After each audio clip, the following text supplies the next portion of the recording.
Entering the Mayo Experience. Mayo Experience. Mayo Experience. Mayo Experience. Welcome to the crossover Pat Mayo Experience and DFS Edge podcast, sponsored by Jägermeister. Give your beer a real shot this summer, an ice cold shot of Jägermeister. Today we're talking overvalued players, or better yet, busts. Are these guys going to be completely terrible? No, of course they're not, but I mean, they could be, I suppose. But I think they're being drafted way too highly, so myself and Adam Levitan have 5 guys each that we just think are being overdrafted. So I think it's going to provide, this is going to be the hot takiest of any of these, because we got some big names on this list, and people are going to freak out, and that guy's on my favorite team. He's the best player in the league. And I fully expect to do that. So give the episode a like. Who sounds like that? That's how I read every internet comment, in that voice. Like, who's commenting on, like, okay, who is commenting on, like, when you go through your Facebook feed, Kaufman, like, you see, like, people, like, get into it, like, people on your timeline, you're like, who would ever do this? Well, but are you talking about like a fan page or your personal page? No, because like, both, like even your personal page, like. Well, I just mean when people get into it on my personal page or their personal page, and I happen to see it, like I know who they are, so I know what they sound like. I suppose that's true, but no, I'd still project that voice on. I'm not one of those maniacs out there that's just friending everybody on the internet. I want to, have everyone looking at pictures of my kids if I don't know who they are. I mean, that's just, you get to a certain point of being creepy. I suppose that's true. I read all internet comments exactly the same way, and I think that they're just insane people who leave them. Well, go ahead, Levy. I was just going to say, I don't even have a Facebook page, but my dog Jerry does, and you guys are welcome to, I thought she was a little young to have her own Facebook page, but she really wanted it, so I went ahead and let her. You guys can go ahead and find her on Facebook, Jerry Levitan. Does she post? GE, from time to time she posts. Yeah, I don't really go on too much, so I don't really know what she's up to, but I think you can find some posts for her, GERRI, Levitan on Facebook. I will say this. I saw this on Twitter earlier today, actually. Somebody who, I don't know, so they got I don't follow them. They got retweeted, and they were posting a comment complaining about people going after them who don't follow them. So basically, like we've, I'm sure all 3 of us have plenty of experience with this. The people who go at you, criticize you in your mentions, but they don't even follow you. So somehow they either like creepily look at your Twitter without giving you the follow, or they just stumble upon your tweets and then react even though they don't follow you. And this individual was saying like what a problem they had with it. I'm thinking, days that end in Y, man. I mean, this is every day of the week. My notifications are people that don't follow me that give me crap. I don't know what you're talking about. I just think that you're just inherently dislikable. I'm sure your mentions are always incredibly nice and rosy and fluffy. Always positive when it comes to Pat Mayo. Put it that way.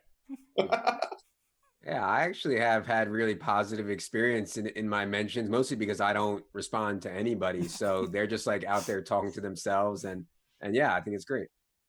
You strike me as someone that would not ever look at your notifications. Oh, I look, but responding is a strict no. I mean, there's like no good that can come from responding ever, good or bad. You know what I mean? Oh, I disagree. I like to engage people in debate, and plus the best part, this Mayo is probably one of these guys too. The best part of responding to people that I don't know, like wish cancer upon you and are just the most vile, absurd, disgusting things upon you and your family, and you actually respond to them when they think they're totally anonymous, and then they immediately come back with the whole, sorry, I'm actually a big fan, man. Thanks for writing.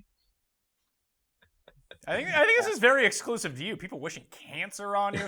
Someone did once write me like a 5,000 word email about how they were going to come to my house and kill me and how they were going to kill me. That was real creepy. I locked my door that night. It's probably a little worse. I locked my door that night. I live in Canada. Like, we don't lock our doors. But that night I locked my door. I got creeped out.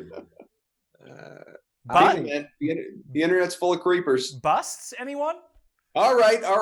Let's talk some busts. I know, much like our previous show talking about sleepers in that 100 to 200 range, what we're doing here, as Mayo said, we're taking a look at guys that maybe they'll be terrible, or maybe they will just underachieve compared to their ADP as things stand right now. Each of these guys has 5. I don't believe we have any crossover this time. So Mayo, why don't you start? Who is the guy that's right there at the top of your bus list? Well, if we're going to go to the top of the bus list, we might as well go to the top of the ADP list. And Ezekiel Elliott in some spots is going number 2 overall. In other spots, he's going number 3 overall.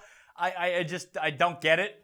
When you have a clear-cut top 3 of Gurley, Bell, and David Johnson, who you know bring you that every week floor in the passing game and all the upside that goes with it. It's not to say that Ezekiel Elliott's going to be bad by any means, but I don't necessarily think that he's going to outscore Kamara or Barkley, or I think he's more on that Melvin Gordon, Kareem Hunt tier, maybe a little bit better than that, but I would still roll the dice on the upside of a Barkley or a Kamara over Ezekiel Elliott, who defenses have to scheme for now. Dallas's offense looks like it's going to just be piss poor, and I know this sounds like a really weird thing, but if Tavon Austin was really brought in to be the receiving back, and that cuts into the reception total for Ezekiel Elliott, you don't think that floor is going to be a lot higher than maybe you think it's going to be. So I just think that he's being overdrafted. He's just not going to appear on any of my teams unless he slips to the back end of the first round, which he's just not doing. He's going inside the first 4 picks. Yeah. Agree with that. Just red zone opportunity. Dallas offense has a chance to be #bad. Offensive line, not what it used to be. Receiving core is just a disaster. Jason Witten gone, So I think that Zeke's red zone opportunities are necessary for him, considering his lack of pass catching volume. So I agree with that. I'm going to go to a old wide receiver. Fans of the Edge know where I'm going with this. When you're 34 years old and you try to play in the NFL and you play the wide receiver position, it's going to be difficult. I know that Larry Fitzgerald has bucked this trend for the last 3 years, been absolutely unbelievable.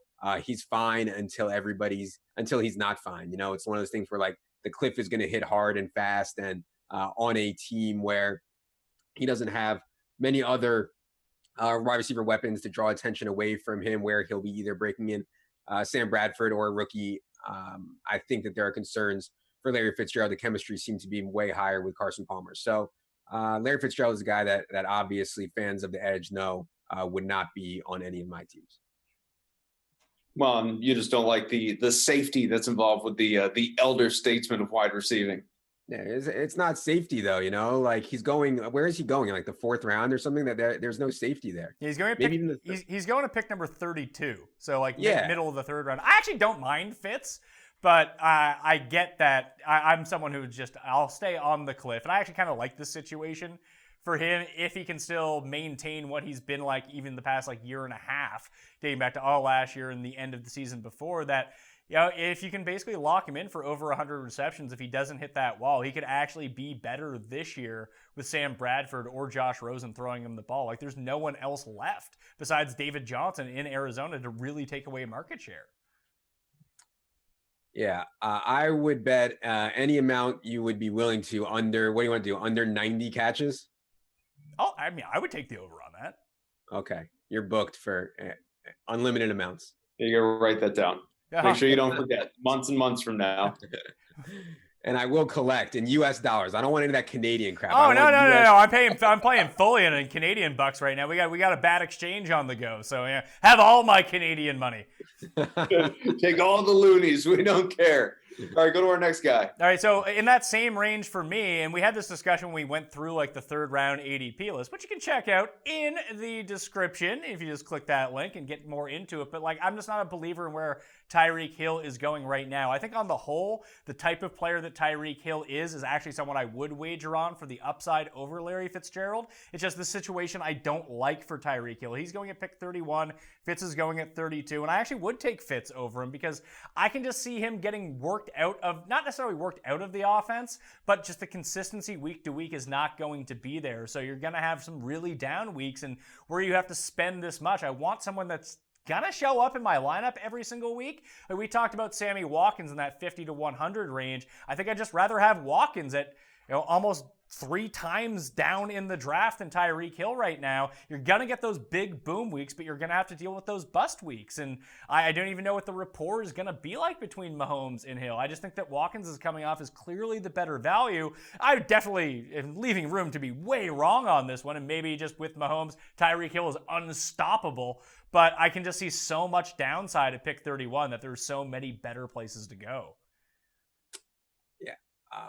I've been very low on Tyreek Hill at an elevated price tag on DraftKings for a while now, just based on volume. I mean, he was creeping towards the 8K range on DraftKings, and he was still only seeing 5 or 6 targets per game. I would not expect his targets to boom like that from there, but man, dude makes ridiculous plays when he does get the ball in his hands. It's always a scary fade when you don't have Tyreek Hill. I'm just like, every time they throw his way, I'm like, God, please don't let this one go for an 80-yard touchdown, so I have to off myself. So, yeah, I agree that he's going too high in season long. Let me move to LeSean McCoy, and I've been on LeSean McCoy a lot. I think that he's just a really unique talent and had the 3-down-plus goal line role that we covet. I think he'll have it again, at least to start the year. But as we talked about on the first series that we did here, I think this Buffalo team could be really, really, really, really bad this year. And that's not good for a running back who is 30 years old, a running back who has said he wants to preserve himself for a few more years. When they are 2-7, is LeSean McCoy going to want to carry the ball 25 times in a game? So if you're playing season long and you have to win your league, and anybody who's just playing to get in the playoffs, that's the wrong philosophy. You should be playing to win your league. You would need LeSean McCoy week 14, 15, 16. I am not convinced he will be there and be motivated. And for that reason, I think LeSean McCoy in the second round is just in a void, and it might look bad early on when he's touching the ball 20 or 25 times. I think it'll look good later in the year when he's not, or when he's kind of sitting out or moping around. Yeah, to that point, Mayo, I mean, we've spent time on McCoy, obviously, in past shows, the first couple of shows when we were doing heavy running backs. There is that risk, as Levy just hit on, of him just outright shutting it down, saying, like, I'm good. You know, I got my future to worry about. I want to play a few more years. I don't need to be run into a ground for a team that wins 3 or 4 games this year. Yeah, I don't hate McCoy as much as Levitan does. Well, it's because you're a closet Bills fan. Yeah, closet Bills fan, but going at the end of the second round to get a workhorse running back like that, and you have very valid concerns about what could happen in the fantasy championships, but there comes a point in the year where if you do think that's going to happen, Chris Ivory just might be sitting out there on the waiver wire. You just scoop him up. I know you have to waste the roster spot, but if McCoy goes away, then Chris Ivory is the guy that you can play in the fantasy playoffs, who can inherit that same similar role if he's just the guy in Buffalo. Or if you draft McCoy and after 5 weeks, you're not sold that he's going to maintain his status all year long, trade him. And there's always going to be someone buying on a running back who's putting up volume numbers over and over. So you could use that as a trade asset to really determine where your team needs are at. In that range, like, I like Devonta Freeman more, but I look, Jordan Howard's going right there. And for PPR formats, you know, the end of the second round, beginning of the third round for a guy that can barely catch the ball, Tyreek Cohen is up and coming. We got a new offense put in place. Like, you're really leaning a lot on him getting like 25 carries a game and establishing every time he gets in the goal line that he's going to score a touchdown. Like, talent-wise, yeah, Jordan Howard's fine, but I just think that there are better options, Shady being one of them. And even when you dip back a little bit at running back, like, you can have, you know, like Alex Collins 15 picks later. Like, sign me up for that over someone who could be splitting time, is not involved in the passing game, and frankly just might not be all that great. All right, you want my hottest take? Why not? Make the people listen. Deshaun Watson is the most overdrafted player, maybe, or certainly quarterback going right now. Massive TD regression coming, massive yardage regression coming. Offensive line in Houston projects as one of the worst in the league. We'll have to see Jacksonville's defense twice coming off an ACL tear.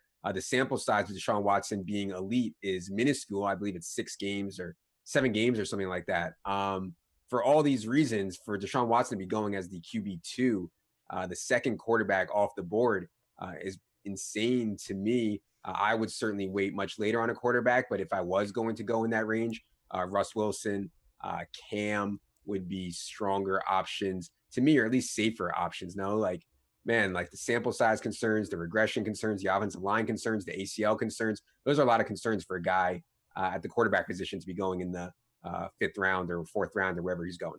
Yeah, he's going in the middle of the 4th round right now, even higher than that in some leagues. I love Deshaun Watson. I would want to have him, but if we're going to be real about this, he's being overdrafted. Like, there's no reason to take Deshaun Watson there when you have Russell Wilson 20 picks later. Like, that doesn't make any sense whatsoever. I think as we get closer to actual fantasy football draft season, I think we'll see the hate turn around on where Watson's going. I think he settles in well behind this. I would think, like, well outside the top 50 as actual drafts come along, because I don't want to spend a 4th round pick on Deshaun Watson. I don't. Yeah, I just think it's way too risky. We've talked about him. You're Mr. Quarterback, though. Again, why don't I just pair up Aaron Rodgers and Deshaun Watson? And that way I have a good backup in case something happens. Listen, I've done that before, and you would have mocked the hell out of it. I promise you I've done that before, because perspectives change over time. I've absolutely gone, like, I don't know, 1st or 2nd round. This is years ago, but like 1st or 2nd round quarterback, and then a backup QB in like the 8th or 9th round. I've totally been that guy, and I'm not going to apologize for it. And you wonder why your mentions are full of hate. Yeah, but I get some fantasy hate, but actually, it's usually other stuff entirely. But we spent time on Watson in our round 3 or 4 show when we did the Rodgers 1-2, and I don't like. You talk about the potential of 15-20% regression. That's obviously entirely possible for all the reasons that you guys have both outlined with regard to the differences in Houston this year, and just the fact that he probably over the course of the season isn't going to play the way that he did in that spurt as a rookie last year when it looked like he was going to be the rookie of the year before the injury. That's all fine. I just, I don't like going that high as most people do. Most people do take a quarterback that high, round 3 or whatever.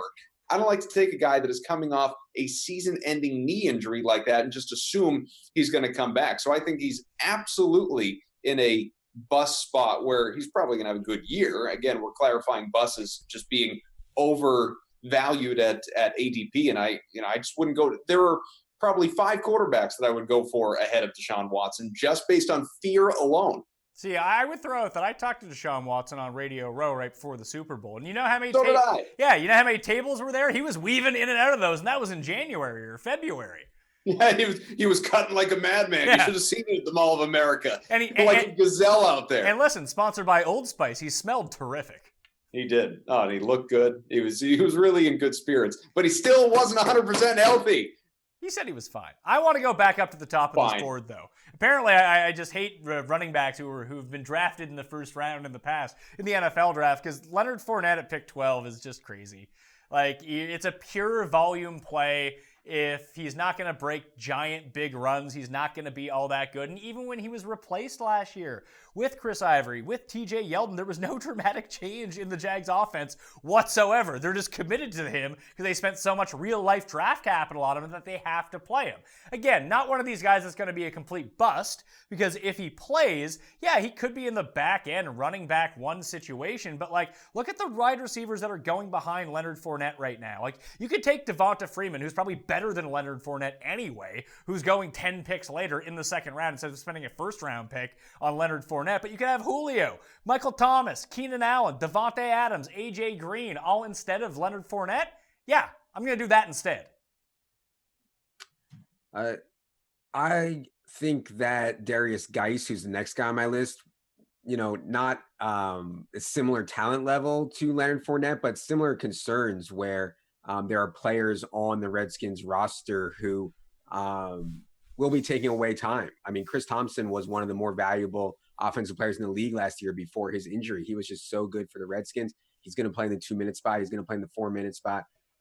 He's going to play on pass downs, and that kind of leaves Derrius Guice out in the cold, where he is a 2-ground grinder. We saw Rob Kelly in that role, and yeah, he had some good games, but like, let's say you get 20 carries for 80 yards and 0 touchdowns with 0 catches. Like, that's not going to do it on DraftKings. That's not going to do it in your season-long league. So for Derrius Guice to be going late 3rd round, early 4th round, I think that's just people being overexcited for rookies. So as it stands right now, Derrius Guice would be a guy who who would not be on any of my season-long teams. Well, it seems like we're pinpointing certain guys that would have to have really outlier upside touchdown years in order for you to return value on them. Like Elliott, for me, that if I don't think that the Cowboys offense is going to be that good, is Zeke really going to score 20 touchdowns? Probably not. With Fournette, like that offense isn't all that much better. Is he going to score 16 touchdowns to provide value here? And even with Guice, is he going to hit double-digit touchdowns? Probably not. Like if you have to factor in major upside in touchdowns, stuff that can be very, very random week to week and over the course of an entire season, that there's no reason to spend the draft capital on these guys. No, it's incredibly fickle. You can't depend on touchdowns at all. Friggin' LeGarrette Blount had like an 18 or 19 touchdown season a couple of years ago. It's almost total wild card stuff. We've seen too various teams that, well, okay, like the Vikings last year or the year before, when it was okay, well, he's going to be the primary back for first and second down, but he's going to get it on the goal line.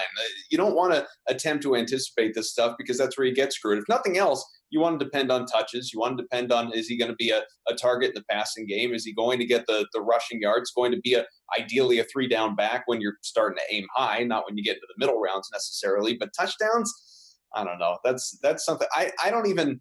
And maybe this goes into poor strategy on my part. I don't even take touchdowns into consideration when I'm thinking about drafting a running back anyway, because I don't know. You can't depend on that at all. Another guy that's on one of your lists here, I think Mayo's list, Jordan Howard. He's a threat in the passing game. He's a threat, obviously. No, he is not a threat in the passing game. Well, at all. He can't catch. It's not cinder blocks out there. Yeah, he is. That is exactly what he is. I'm going to pull up the numbers. And go look at the man that he shares the backfield with, Tyreek Cohen, and his pass-catching numbers. I will. And now we have Nagy coming in, who just did the same thing with Kareem Hunt and Charkandrick West. And now you have a guy who can't catch. At least Hunt can catch. You have can't catch Jordan Howard. We got the numbers right in front of us. 23 for 32. You know what I hear? It's a low volume, but he's reliable. Yeah, he's reliable for his sweet two catches a game, maybe per week. Yeah, that's fantastic. Just saying, put it in his direction. He'll grab it. Point is, another guy that you can't depend on for touchdowns. Yeah. Here, let me throw some out about touchdowns. If you go to Mike Clay, he should have it on his Twitter, but it might be on ESPN. He has a stat called opportunity-based touchdown, OTD, which shows players who had the opportunity to score touchdowns. In other words, how many times should they have scored versus the league average? So if you get a carry inside the 5-yard line, inside the 3-yard line, inside the 20, inside the 10, if you get targeted in these high-scoring areas, you can actually quantify opportunity-based touchdowns. And certain players do get more opportunities than others inside the red zone. So you can project to some degree the opportunity.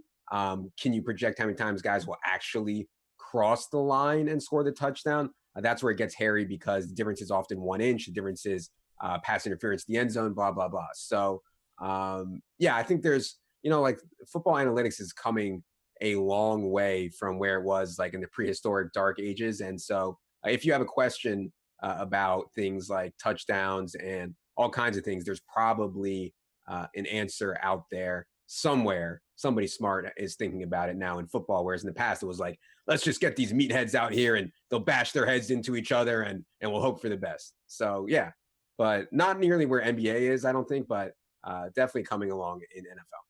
I still draft with a meathead philosophy.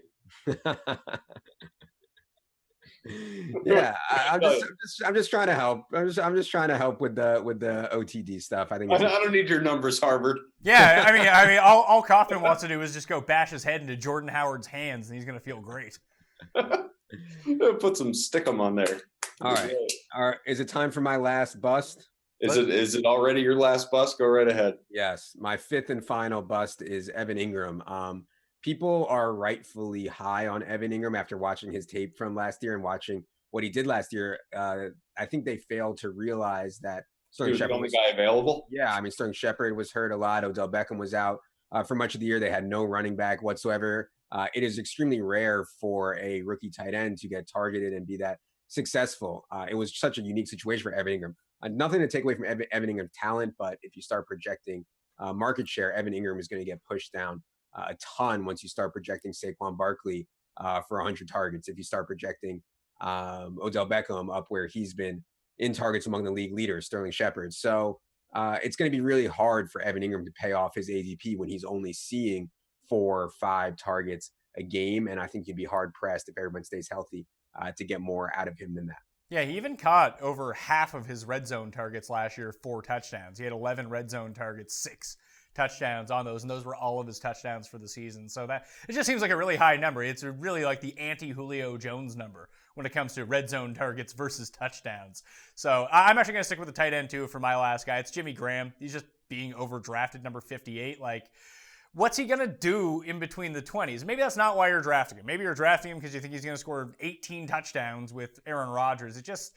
He looked a bit washed. I know he had all of the red zone work, got 10 red zone touchdowns, but that's all Seattle did. They couldn't run the ball whatsoever. And I know that going to Green Bay is not the greatest example of teams that are fantastic on the ground, but Rodgers is going to score a few. Devontae Adams has been really good inside of the red zone over the years. Maybe you get an Aaron Jones or a Jamal Williams or even a Ty Montgomery as someone that they can lean on a little bit just to throw you off their scent a little. And listen, if they start double teaming Jimmy Graham inside the red zone, Aaron Rodgers is not going to force the ball to him.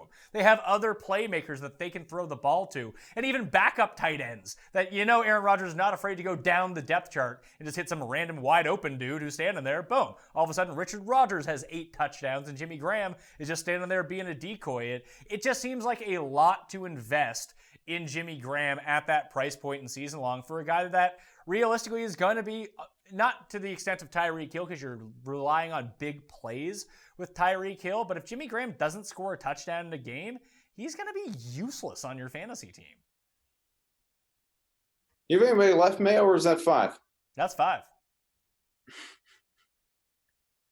Well, I feel like we've eaten up so much of people's time. I don't want to keep them too much longer because I know they have things to do, and so do all of us. But I want to outline again the 5.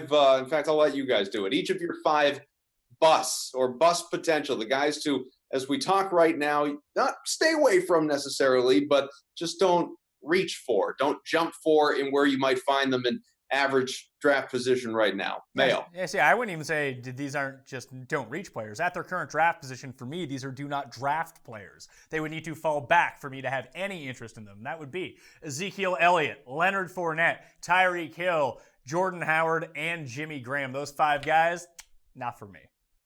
Levy? Yeah. I actually send out a list, like my friends every year who are like some casual players. They like a list and of guys that I wouldn't draft. I call it, I probably shouldn't say what I call it, but anyways, these guys would be on the list. Larry Fitzgerald, way too old. LeSean McCoy, just the team situation is so bad. Deshaun Watson, a minuscule sample and coming off an ACL, considering where he's being drafted. Derrius Guice, no role in the pass game, and Evan Ingram, too many mouths to feed for him to have the kind of volume he had last year with the Giants. So I feel actually pretty good about those 5 fades, and if they come back to bite me, I would be shocked, absolutely shocked to be wrong. See, now all I want to know in my life is what you call that list. Yeah, I'm gonna have to. Even for me, I think it's kind of inappropriate to say. So, and I've said a lot of inappropriate things. Yeah. So if you've been listening to these 6-7 shows so far, if that's where he draws the line, it's got to be good. So Kaufman, you've been listening to this now. We've done a bunch of these. We've talked about all the ADPs. We need to have the everyman. Who are the guys you're not drafting?